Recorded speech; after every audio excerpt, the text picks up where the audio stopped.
Yeah, hello, and welcome to our spotlight in February 2022, to our special spotlight session. My name is Uli Weinberg, and I'm the director of the School of Design Thinking in Potsdam in Germany.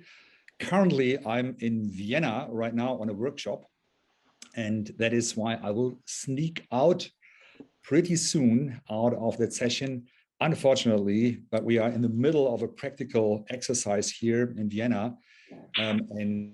So they let me out to just say hello to all of you, and especially to our very welcome special guest, Professor Jeanne Liedtka.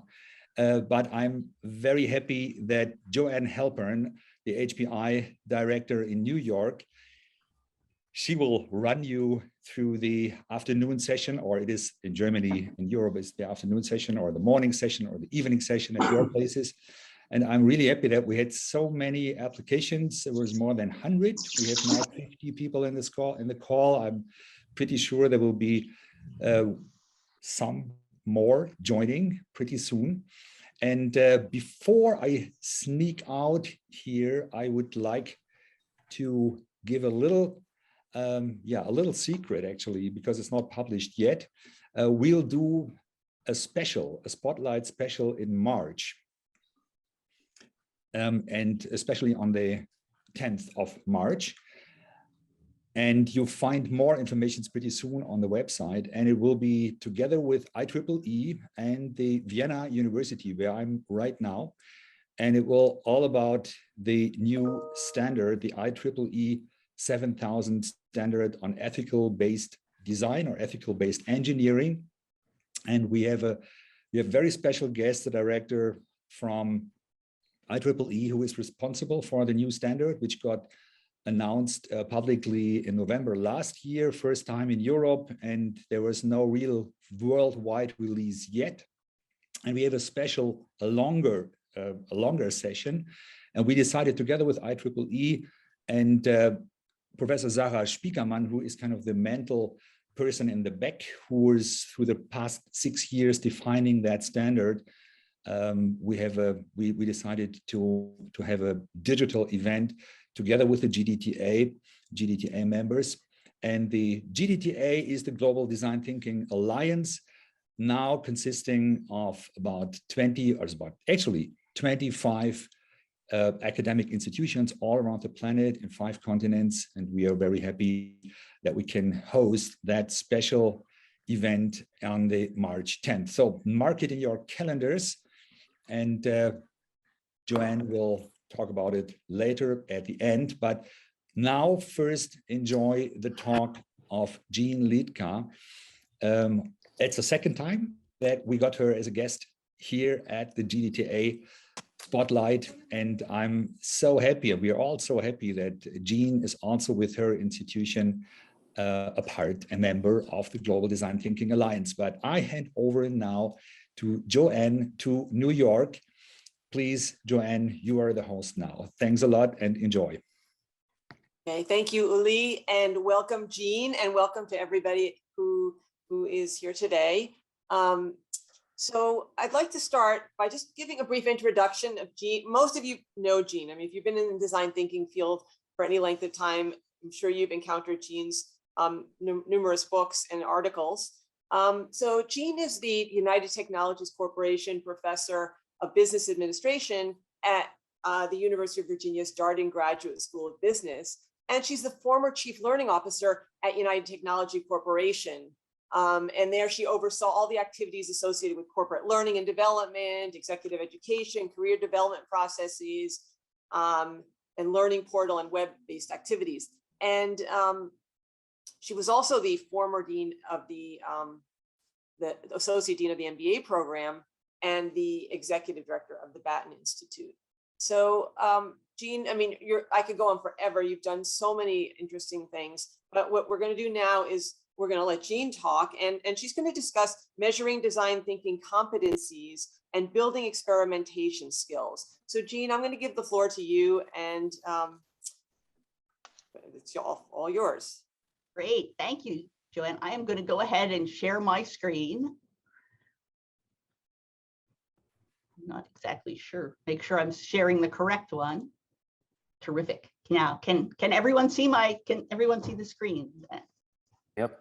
Okay, terrific. Great. Well, I'm so excited to be here.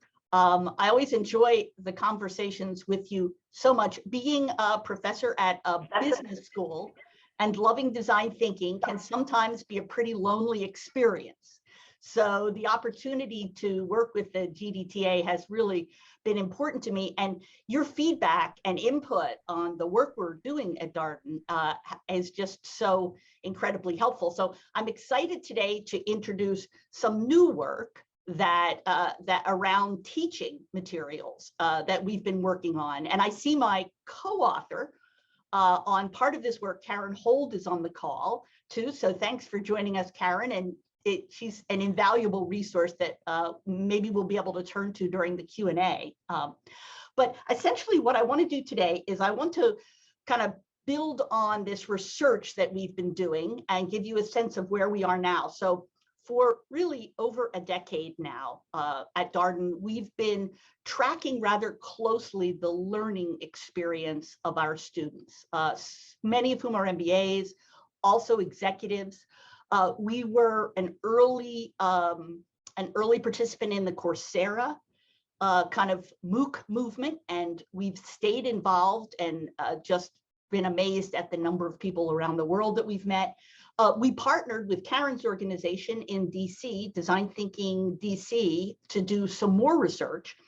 And then we have a new partnership with two different design consultancies that are really at the top of their game, really three exactly, Treehouse, David Kester and Associates, and Peer Insight. And a lot of the work we'll be presenting today is really from this new partnership that we've formed with them, but it's all based on this tracking of the learners' journals using diagnostic instruments and diaries and check-ins and all of the things we've been doing on an ongoing basis with our students. So the first thing I'd like to talk about is a new instrument that we've developed based on this research that is aimed at measuring design thinking competencies. We're calling them design thinking competencies, but actually, when you actually look at the behaviors that we're talking about, they're more generally innovation-related behaviors than just specifically related to design thinking. For instance, the term design thinking doesn't really show up anywhere in the instrument other than its title.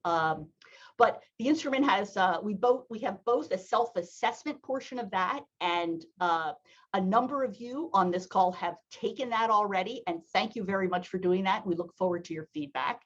I'll talk a little bit at the end for people who haven't had a chance to take it, but might want to take it and give us some feedback. We're also working on a peer version of that I'm experimenting in my MBA classes, in which peer teams evaluate each other. But essentially, all of this work is based on this kind of underlying premise in our most recent research, which is that to deepen a learner's design thinking practice, to really do design well, goes beyond teaching tools and methods, and essentially involves our students becoming someone different in exciting kinds of ways, I think. So essentially, if we look at each stage of the design thinking process, like data gathering and the associated tools like ethnographic research that we teach, what is happening as students engage in those activities is they are having a deep experience themselves. And that experience is kind of the foundation for changing who they are. So as part of that, these experiences, each stage produces a unique kind of experience that encourages particular kinds of new behaviors and mindsets, whether it's the data gathering stage with the experience of immersion that produces the development of empathy and self-awareness, or the sense-making stage, where students are gathering inquiry skills and honing their perception, or all the way through to the final kind of learning and action stage of experimentation, where students are really learning how to use data to adapt on an ongoing basis and to look for disconfirming data and a whole new set of behaviors that are of interest. So behind each of these phases, we have identified a set of behaviors, and these are observable, concrete, pretty straightforward behaviors. I've included some examples here. For instance, in the immersion experience, we're working to develop emotional engagement. In sense making, teaching students how to dig. In the emergent stage, we're trying to help students postpone this experience of premature compromise, which we know they love to do. So we've taken those particular behaviors and compiled them into the instrument that's aimed at what we call minimum viable competencies. And actually, minimum viable competencies is kind of an unusual term, but we selected it quite deliberately, playing on the language of minimum viable products. Some earlier research that I had presented in the past at GDTA that looks at the return on investment question and what are the outcomes produced at design thinking, looked at those outcomes relative to the level of experience of the individuals reporting the outcomes. And one of the quite interesting takeaways from that research was that as we think of moving our learners along a continuum from beginner to expert, and again, in our database, we're talking about not professional designers, people who are non-designers who've not received official legitimate design training. But as we look at moving them in the design thinking competency development from beginner through to expert, it is the intermediate stage, which is most statistically significant related to outcomes. So as a beginner, we see some modest set of outcomes. The big jump in performance is when we move students from beginner level skills to intermediate. And so that's why we started to think about this notion of what is the minimum viable level in each of these competencies that allows us to maximize what we know are the truly transformational benefits that are available with design thinking. So that's the MVC notion. So how we've started to use this instrument in class. I mean, we had a very modest Qualtrics version of it available for class last year. And thanks to our partnership with Treehouse Innovation, we now have a much cooler, fun version of the instrument that I'm working with currently. But essentially, it has allowed us to take different approaches in the classroom.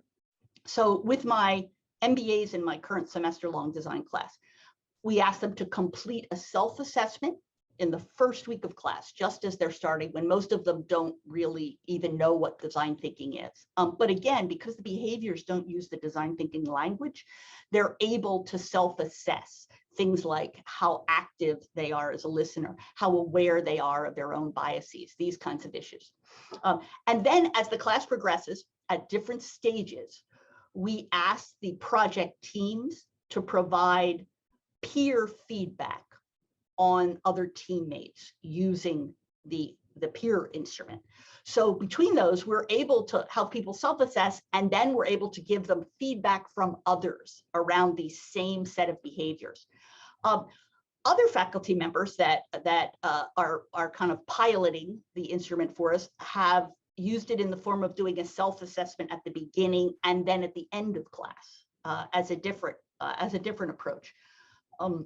Treehouse, working with business clients exclusively, is using it for things like performing organizational audits of design thinking skills or team development activities. So there are a lot of different uses of this, but what I have personally found in the classroom is that it has given us the ability to work at two parallel levels in our development of design thinking skills.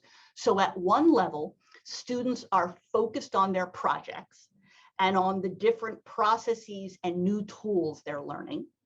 But on the other end, they're also in parallel focused in on their own personal capabilities and thinking about which capabilities are their strengths or their development opportunities, and which ones they want to focus on as we move through the class.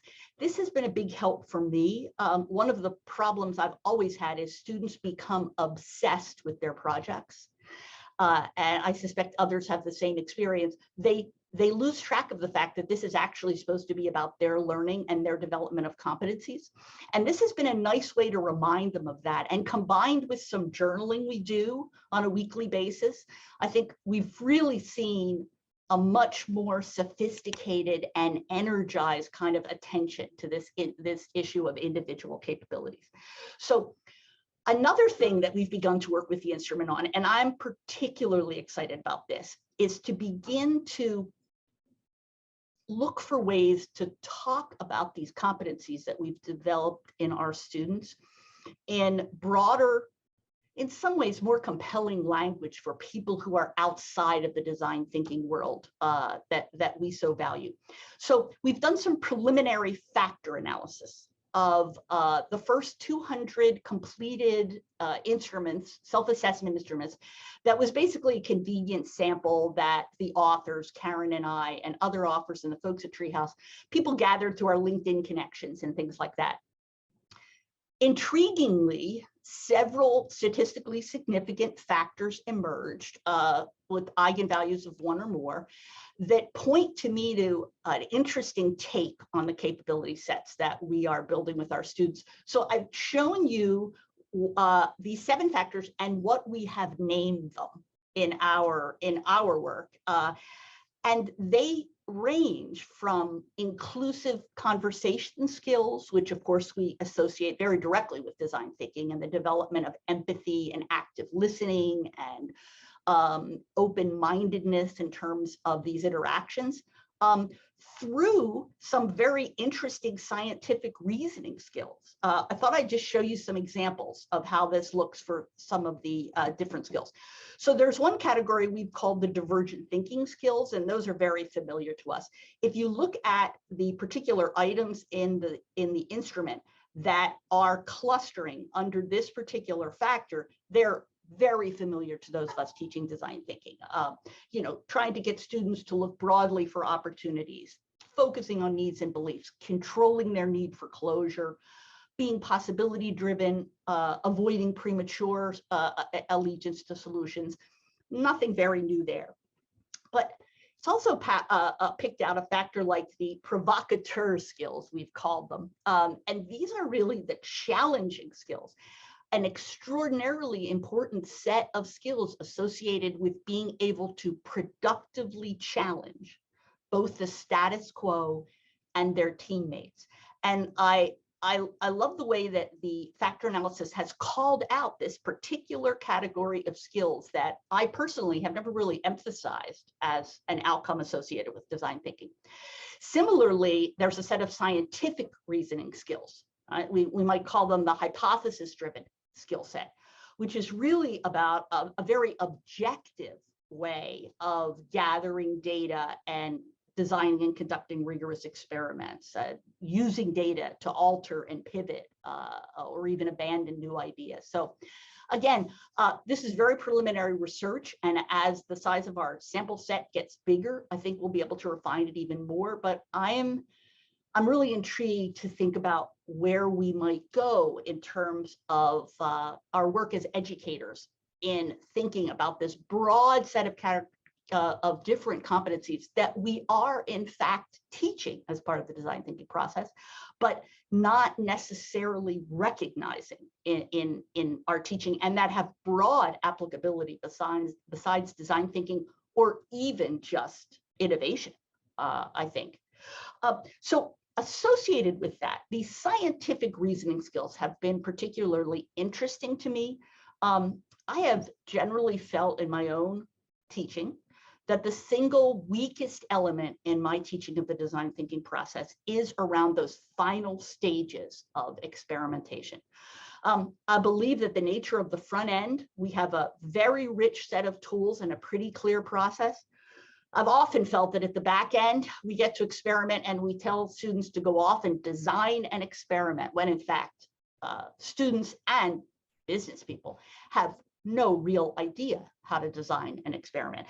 So another aspect of work that we've been doing lately, and this one is in fact very preliminary, but is to try and dig down and think about how we might provide more hands-on, step-by-step guidance to our students as they as we move them into the area experimentation. We've had a lot of luck with this in the front end of the process. We've created a Designing for Growth field book, which is really what we use with students both virtually and in the classroom, that kind of guides them along. So our goal here was to build that same kind of field book, but for experimentation.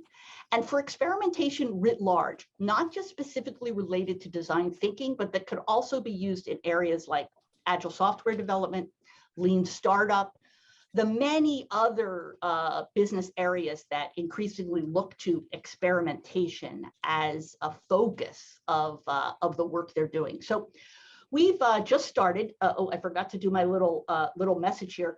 As we wrap up on the survey instrument, for anyone who's interested either in thinking through more how they might use it, the folks at Treehouse Innovation have been working extensively with it and are doing really interesting and terrific things. Urge you to reach out to them. And for those of you who haven't taken the instrument, if you would like to, for about another 24 hours, the discount link is open, which will allow you to take it for free. And the information is here, and I encourage you to do that. But back now, apologies, to the experiment side. So we've been creating this field guide in which we've tried to identify a specific set of processes embedded under this kind of larger category of experimentation.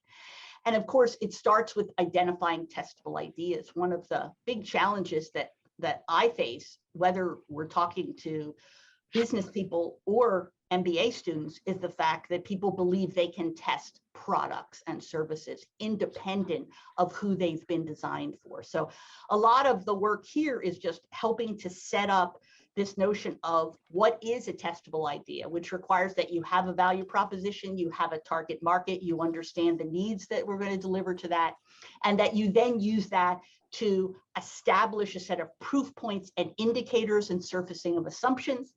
You then select an approach, you build prototypes, you execute experiments, you analyze the results and iterate and learn. I mean, familiar to all of us at an abstract level.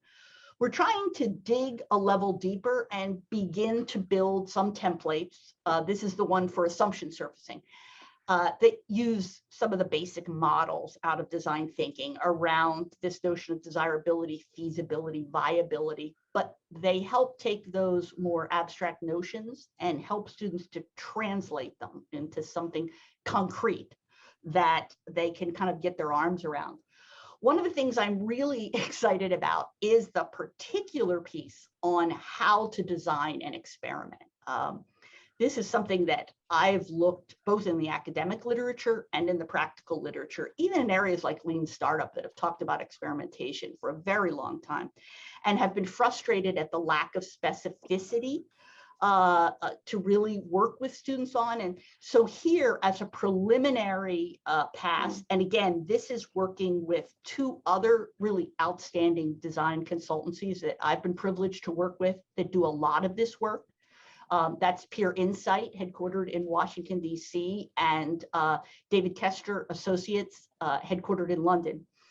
And just by studying their process and talking together and working, we've identified this kind of decision tree to help students think about how to design an experiment that kind of focuses on a particular set of questions and helps them to think through very specific issues like at what stage do you test components of the experiment versus the whole experiment? What do you need in terms of what we might call say data obtainable through things like cognitive walkthroughs with storyboards versus do data that often requires a more sophisticated set of experiments, simulations or trials or whatever.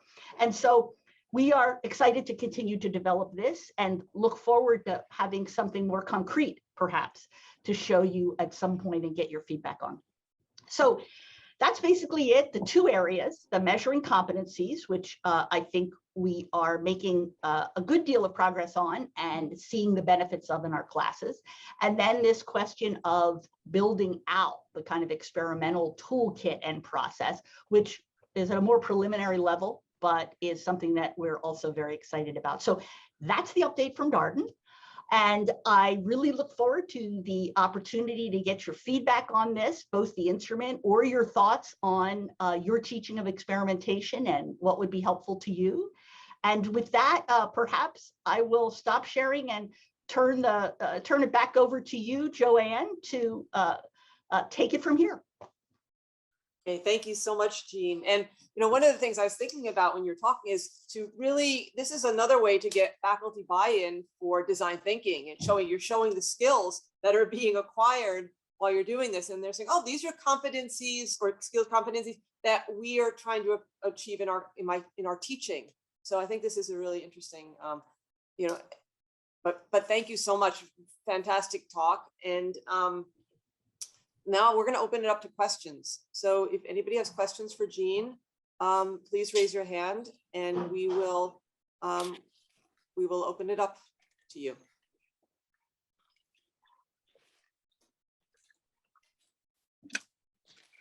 And if not, I have some questions for you, but we'll need to see.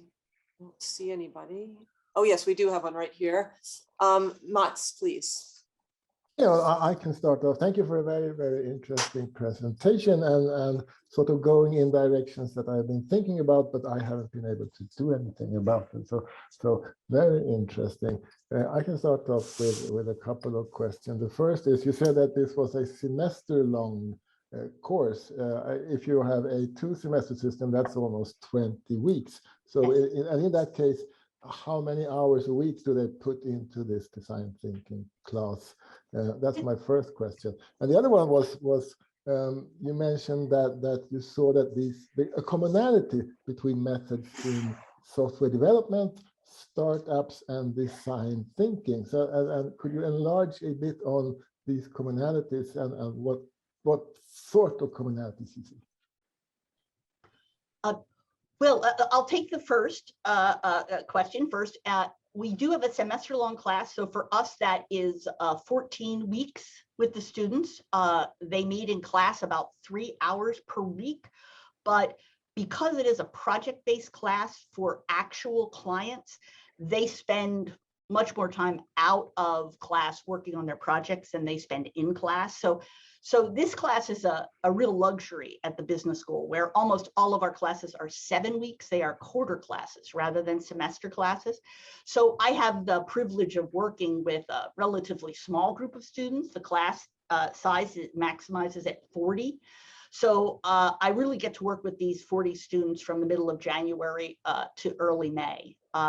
So the competency development and the ability to use peer feedback at different stages of the design thinking process to try and focus their attention on their own development and not just on this project that they're so anxious about has been really helpful. We also have a 7-week introduction to design thinking class taught by a faculty colleague of mine, Rachel Brzezinski.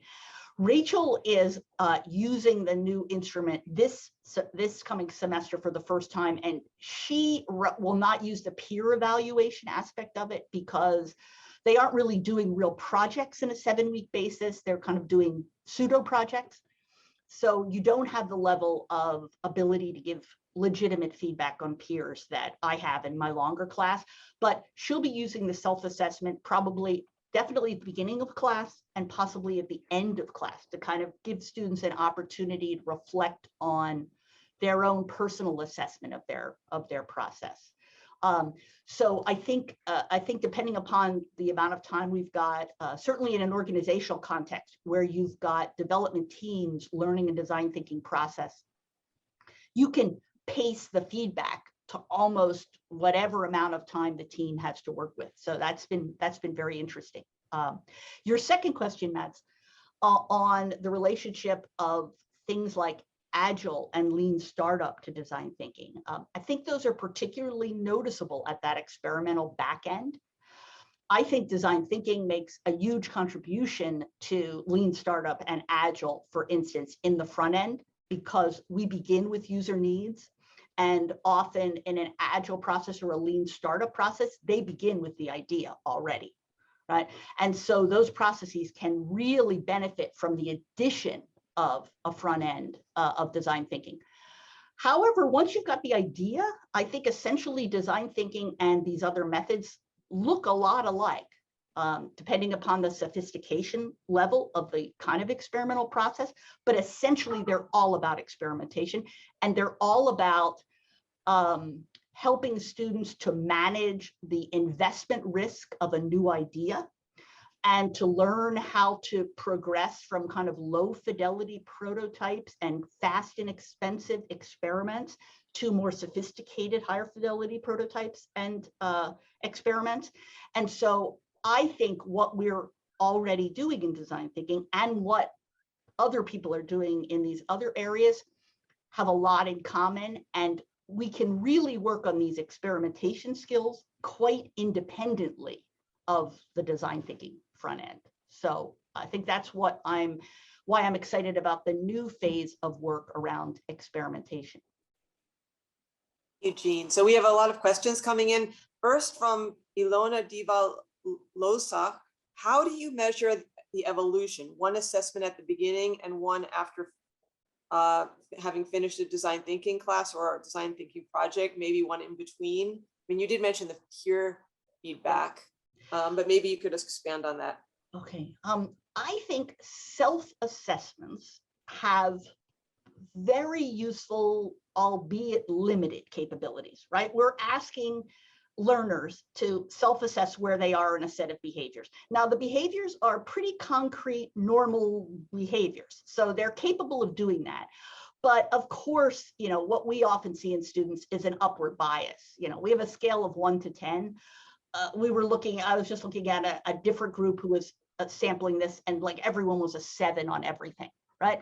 So the real value of the self-assessment, I think, is to focus learners on a particular set of capabilities and to surface their own thinking about their strengths and developmental opportunities, right?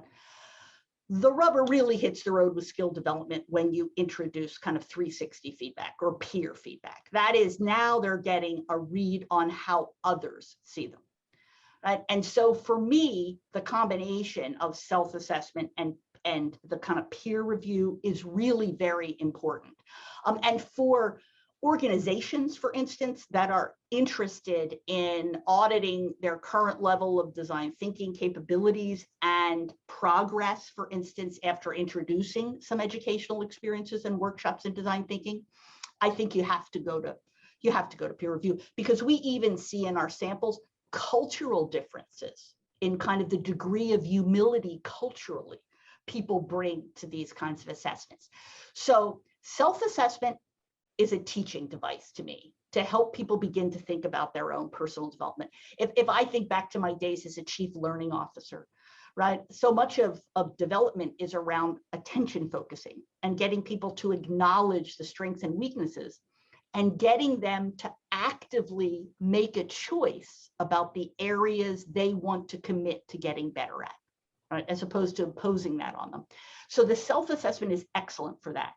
And then, you know, I'm a real believer in the peer assessment. I don't do a second self-assessment at the end of class because at that point, I think we do a lot of journaling in class too.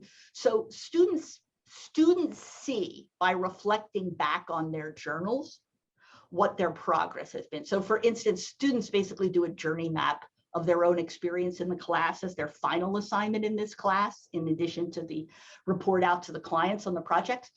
And in the process of going back through their journals and reconstructing their journey, they really come to an appreciation, a kind of a personal evaluation of where they have learned and where they remain in need of development. And for me, and in my class, that's really enough. And Jeanne, I also think, you know, the fact that we're mentioning, so they actually see the skills that we're trying to, you know, or the competencies. I mean, often the students don't realize what professors are trying to achieve. And I think this is also important to make them aware of these competencies. And I think they also recognize in that case that we are teaching lifelong skills for an uncertain world. Sure, the name of my class is design thinking. But in fact, especially I think when you look at this factor analysis and the range of skills pop up, those are even not just innovation skills, they are skills for ongoing adaptation in a world of uncertainty and change. And so I think calling that out and helping students to understand they may not do design thinking in their jobs after graduation at all, right? Most of them won't. Hardly any of them will at a place like Darden. But they are learning a set of skills that, whether they're in product management or even in finance or whatever they go into, is going to really help them adapt in their careers. And also when they become managers, they'll understand these are also important skills for the people that they're managing. So exactly. Okay, so we have a lot of questions. So Marjolaine, you were the first, so why don't you start? Thank you very much. And Professor Liedtka, thank you. I'm a huge fan of your work and I'm very excited to hear about the latest.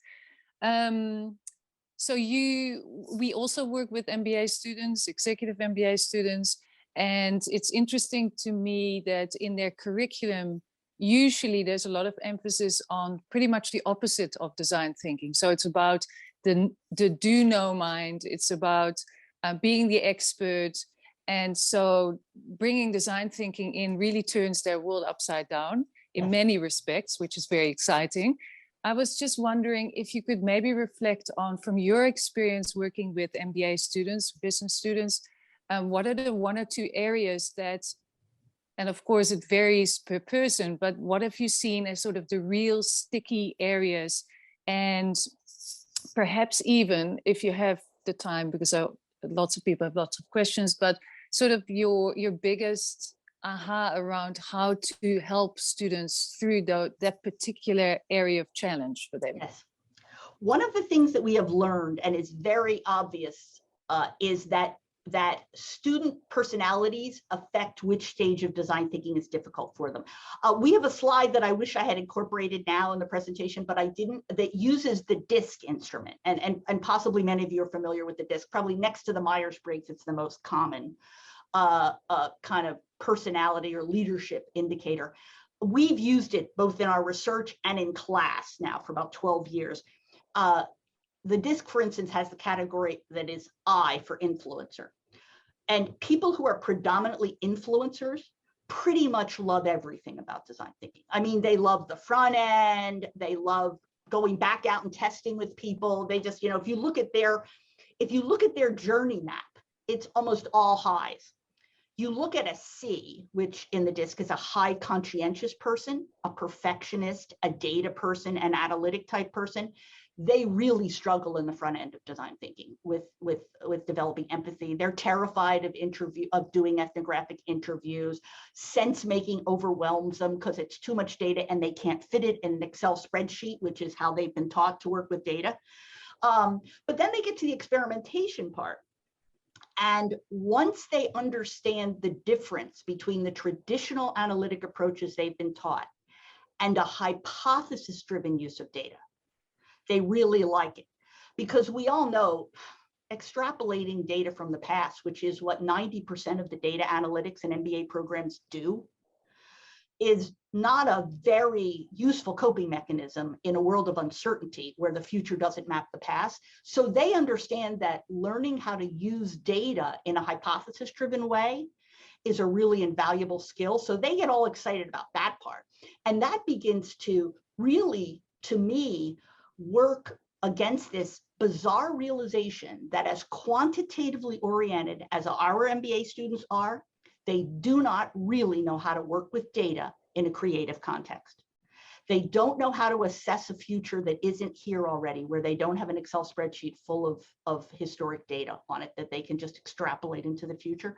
So, so again, depending upon where students are coming from and even their basic personalities, they struggle at different places. We try and create teams quite explicitly that have a mix of DISC types, because what we also know from our research is that the more different DISC types are on a team, the more uncomfortable it is for the students and the more they struggle with each other, but the higher quality of the output of the project. I mean, projects clearly, grades on projects track the diversity of DISC types on a team. It's pretty remarkable. So, I think there's a lot going on. There's a lot of moving parts in this: personalities, what they've been trained to do.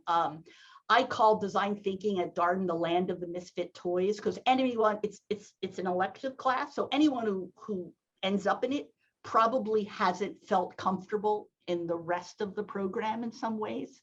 So they're willing and they're interested, and they give me a lot of room to make them uncomfortable, which is what you need in these classes. Students need to be willing to step into discomfort and learn new things and not know what they're doing for a long period while you wait for the payoff of design thinking. So it's really, the MBAs are particularly challenging, I think, to teach this material to, and it takes a lot of goodwill and structure.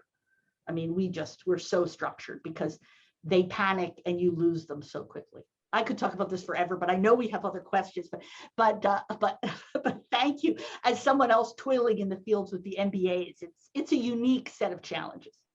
Thank you. I really appreciate it. Yeah, no, and Jeanne, you mentioned the discomfort. I mean, it's easy to tell people to go outside their comfort zone, but to get them to be willing to do that and show that vulnerability it's not easy. Now, Savine and then Raluca. Savine, you had actually had a question on the chat a long time ago. So why don't you start and then Raluca afterwards? All right. Okay. Thank you so much once again. And Jeanne, when you spoke about the qualitative data analysis, I was recollecting the last seminar that we had, and you went really deep into that. So my question here is mainly about the peer review feedback mechanism that you've added to this. Is how do we run this in an organizational setup where the reviewer may not have worked with me as a professional on a design thinking project? So, well, I think the good news is you're not asking them about design thinking per se. So you're asking them, are they an active listener? Right? Are they aware of their own biases?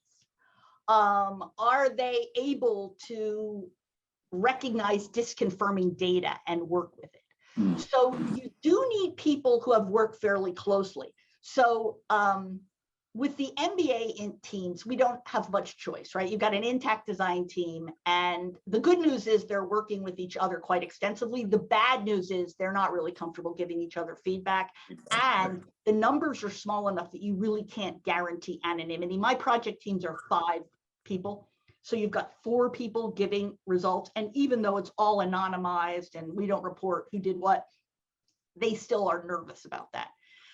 In a business context, what we've experimented with is people nominate a group of people that they have worked with and that they feel are capable of assessing their capabilities relatively accurately.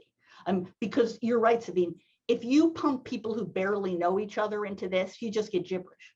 I mean, it's, you know, you get well, what happens is everyone says nice things because they don't have enough of a commitment to each other to actually ding them on particular behavior. So I think expanding it beyond just the project teams is absolutely doable. I mean, there's no reason why you would even need to do this with an intact project team, I think, but you would need to do it with people who work together and can assess the extent to which people have those skills that we laid out. Do they know how to really investigate something? Are they willing to provoke people in a kind of productive as opposed to cynical negative way? Are they able to create inclusive conversations, right? Are they able to be kind of scientific in their reasoning? And I think there's a lot of work environments where you get the data to assess that are not design thinking specific or even design thinking project specific. Right. So that's my sense. But you're right. They need to know each other well. Thank you so much for the answer. Luca. Hi. So I have a lot of questions, and I'm also a big fan. And my first question is actually around the moving parts you mentioned, because I was thinking how much of an influence the own assessment is connected somehow to the disc type. So you partially answered that, but I'm also curious if it influences their progress. So maybe some people are not according to their personality type, or are not willing maybe to give it a chance, and kind of get lost in the process because of this cultural personality influence. And also the other moving part, I'm curious, you mentioned there's another colleague that teaches an introduction to design thinking. Is it in the same semester that you are teaching your course? And if so, is there an influence, on people taking that course?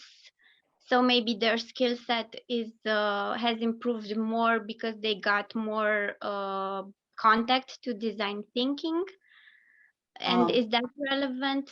So being exposed to different types of training, let's say, or is that out of the scope of the research? Well, the 7-week course is a first-year MBA course that students take at the end of their MBA program on the first year. Mine is a second-year course. So they aren't taught simultaneously to individual students, but about a third of the students in my class have taken that, and about 2/3 have not. And the difference between them is the students who have taken it are much less anxious through the process than the ones who haven't taken it, because the ones who've taken it know what's coming, right? And they know the structure, but they don't outperform the other students in the class. I think that's in part because of the teamwork, and the teams are very important. About half their grade is the team project. So when you get a good team, it really doesn't matter whether they've had design thinking before or not. They figure out how to do it, and they ramp up, and they do a good job. I give the students the DISC feedback and the design thinking competency instrument feedback on the same day. They get them both. So they are able to think about their DISC type and think about in relation to the design thinking process and competencies and how those two relate to each other. The big advantage of the DISC is that people resonate with the outcomes. I mean, it's like Myers-Briggs in that people have this aha recognition of their own strengths and weaknesses. And in particular, you can show them how a particular set of strengths and weaknesses in one context really flip when you get to the innovation context, right? Strengths become weaknesses and vice versa. And so that just opens them up to discomfort. And again, because that's all the battle, right? How do you get students to realize what they don't know and put up with the pain, which is unusual in a lot of our programs? You know, students don't like to be uncomfortable, so we don't make them uncomfortable. But to put up with that discomfort because they think it matters to their own development. And so it seems to work very well to do that. Okay, P.S. Lakshman, you had a comment on the chat a long time ago, so I'll let you go first. Now you're on mute. Sorry about that. I was on mute. Thank you so much, John. Jeanne, very nice to meet you in this forum. I missed your earlier session. That was some time back. I think so. So I think last year or so, but very glad to see you here. I teach at one of the business schools in India, Indian Institute of Management, Bangalore and Udaipur. One of your colleagues also is teaching there, Saraswati. Oh, yes. Yes. So, and that's a bit of a background. We've been, me and another co-faculty, we've been teaching design thinking for the last 11 years with Indian Institute of Management here. And the competency assessment that you presented now is wonderful. And it's very much in, I think a lot of research has gone into it. And now you've got a good body of knowledge around this. So I'm sure it's going to be very, very useful for many of the educators now. And yeah, what we have been doing is that we are also grappling with the assessment. We cannot say competency, but more in terms of what is that the students are taking away after the class. So how do we assess them? Fortunately or unfortunately, we have to assess the students for the grades. which is very unlikely and very unlike in Stanford as well as in HPI. So therefore, we had to come out with something, and we came out something very similar to what you have been doing, but not to this extent. But this is going to be very, very useful for us, and I will reach out to you to know more about this. Yeah, that's about what I want to discuss with you. But coming to the real question, I think Savin has already covered it partially.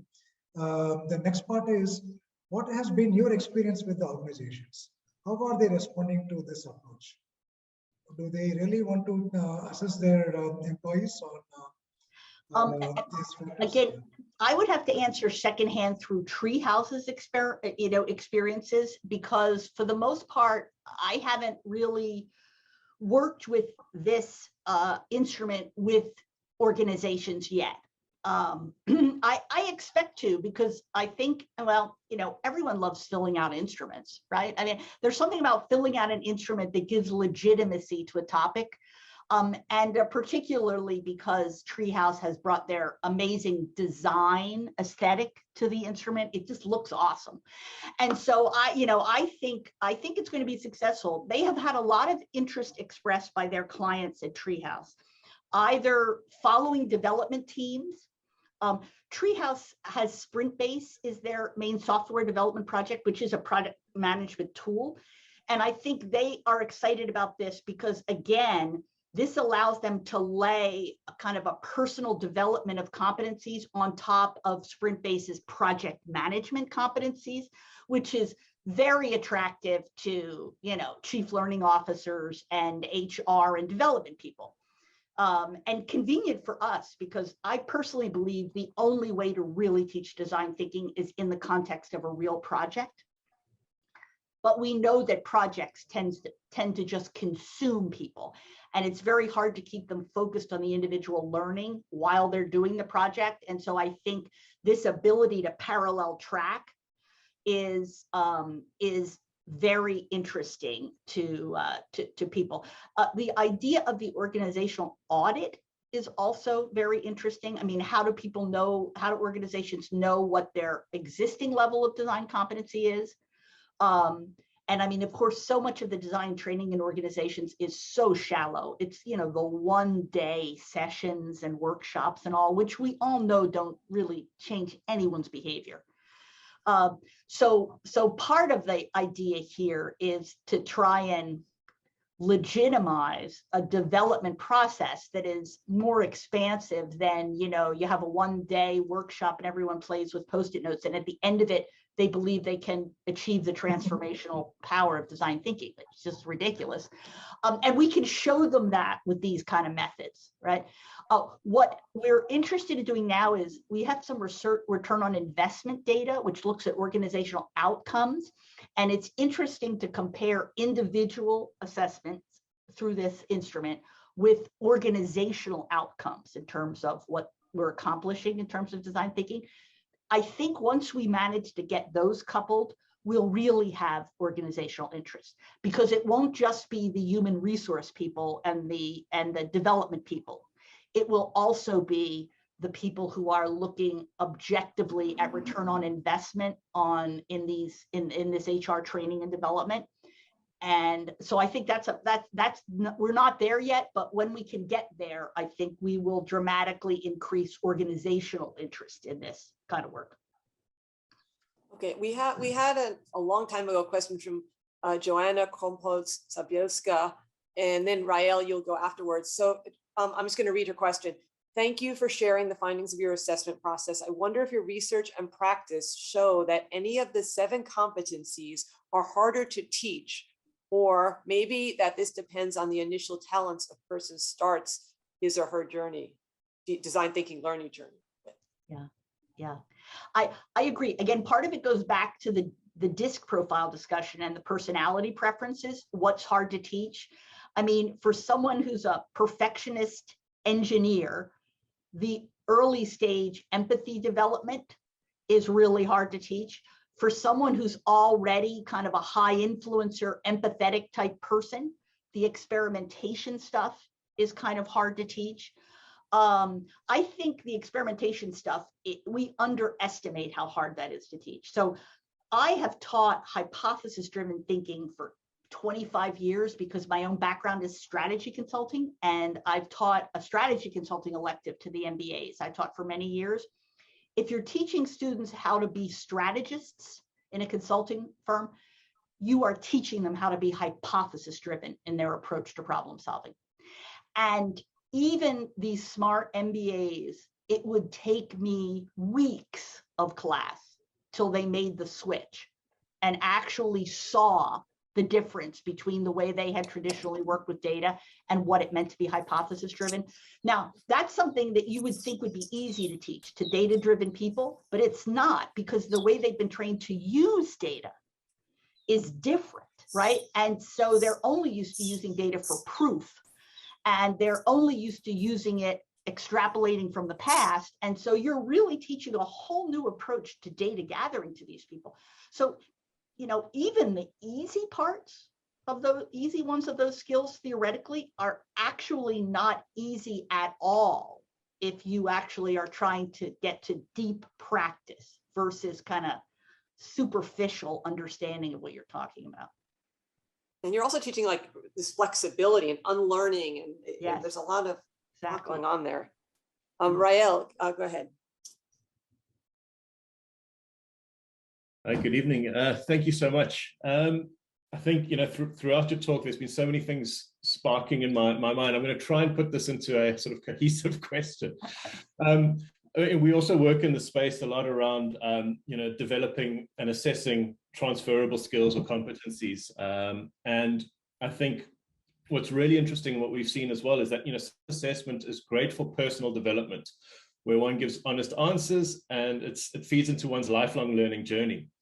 Then I think, you know, you also mentioned the peer assessment, which is fantastic, but as you said, in smaller groups, it's difficult to do that in a sort of a blind peer assessment way. You know, we've been experimenting as well with a third side, which is more a software-based, you know, track assessing and developing people's competencies based on what they do, and challenge-based learning rather than what they say. Because I think what's interesting as well is increasingly what we're seeing is the workplace, or young people, we're hearing from young people in colleges and universities, is that they want to show more than just their diploma or their certificates or their degree, but they want to show something that makes them them and unique. Not just what shows their qualification, but what shows them as an individual. And I think, you know, these transferable skills and innovation skills that, you know, draw from design thinking and various fields is a fantastic opportunity to do that. And I think increasingly in the workplace, employers are looking for that, where you maybe get sort of this, you know, saturation of degrees. Now we're looking for, you know, how do we find individuals that are best suited for the organization or a better fit or what have you. And I'm wondering, you know, that gap of any insights that you might have around sort of removing the biases from, you know, skills of soft skills, because I think also introducing students to things like, you know, obviously design thinking and the nomenclature that goes with it. One is obviously more likely to then say, yes, I definitely value and appreciate diverse perspectives, because that's the self I want to project. And I see as valued. How do we sort of that space between, well, I guess an authentic around the authenticity of these transferable skills and competencies? You know, what does that space mean to you? Yeah. Sorry, it's a bit. I mean, I think you go to this to the very core notion of the identity that a student comes into class with. It's really funny. 15 years ago, we first tried to do research on innovation with just practicing managers at different levels in an organization. And we would go in and ask them to talk about, you know, what role innovation plays. Overwhelmingly, they told us they had nothing to do with innovation. I mean, 15 years ago, innovation belonged to the R&D area, not to practicing managers. And MBAs would write things on teaching evaluations like, I don't know why you made me learn innovation. I mean, what is it going to have to do with the rest of my life, right? We've seen almost a 180-degree turn now. they all think they're Steve Jobs. I mean, they all come in now and they have this strong identity as an innovative person. That's who they think they are. But underneath that identity, they are terrified because they have no clue how to become this creative person in practice that they think they are in theory. And to me, that's why design thinking is so ideally suited for this generation who want to be told everything and want to be given all this structure, but at the same time see themselves as these free spirits who are, you know, not attached to particular organizations or things like that. So design thinking is kind of a Trojan horse in that way, because it helps them learn a bunch of stuff that helps them become the people they think they are. And I think in part, that's why this is so rewarding to teach to students who want it. Now, I've had to teach it for short periods of time to students who didn't want it, and that is the ultimate futile experience. But for students who want it, I think, when they have that kind of aha, that they now know how to tap into that creative person that they always wanted to be, it can be super powerful. So I feel like for those of us teaching subjects like design thinking in business schools, this is our moment, because to try and do this stuff even 10 years ago was so difficult and so painful, and it was a small section of students who were drawn to it and understood it. Now, a third of our MBA class willingly takes the introduction to design thinking, you know, and that just would have been unheard of not very long ago. So, you know, I do think we have the material of the moment for these guys to really help them live out who they think their authentic person is. I don't know, it's kind of crazy. It's something I reflect on a lot, because I've seen, you know, 20 years of teaching project-based work, watching the kind of project students wanted to work on. You know, when I first started the design thinking class 13 years ago, I could not get a student to do a nonprofit project.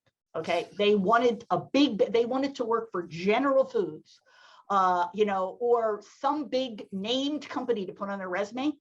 I can't give away a General Foods project in this group. Everyone in the class wanted to do the United Nations project last time, right?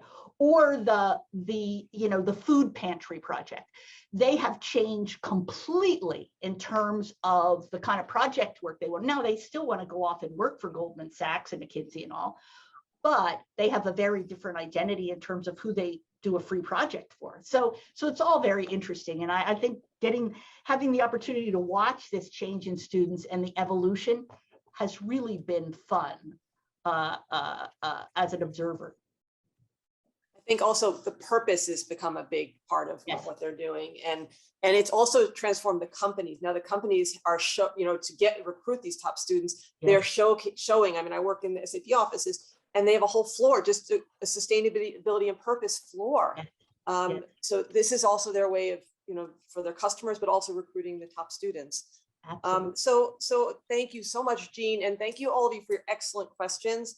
We have, at the end of these, we usually have another 15 to 30 minutes of, so you can stay on and continue talking to Jeanne, but this is the official end. But before I let you go, Uli mentioned it at the beginning, we're working closely with IEEE, and they are introducing something called value-based engineering.